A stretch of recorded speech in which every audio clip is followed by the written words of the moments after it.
Welcome to Garup Windows YouTube video channel. In this video, you will learn to increase and decrease the RAM in a VirtualBox virtual machine.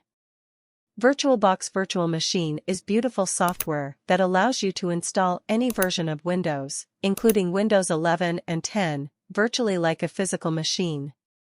During the installation of Windows on a virtual machine, you need to specify storage, RAM, etc., to run them virtually.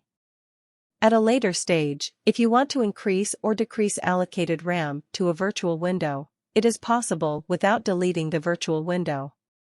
That means you don't need to erase your Windows and reinstall for just adjusting RAM capacity to a virtual machine.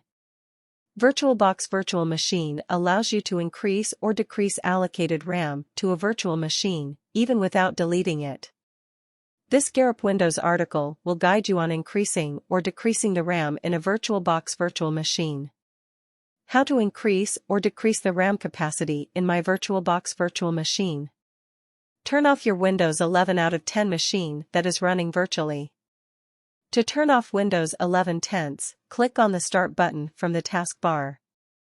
Then, click on the Power button and select the Shutdown option. Once Guest Windows 11 out of 10 is turned off, on the Oracle VM VirtualBox Manager, select your Guest OS from the left side pane, and on the right side pane, click on the Settings menu. On the Settings window, select the System tab from the left side. On the right of it, use the slider or manually enter the amount of RAM next to the slider. Finally, click the OK button to apply the changes. That's it. Now, you can start your guest/virtual Windows 11 tense and enjoy. Subscribe to Garup Windows YouTube video channel if you have not already done. Good luck.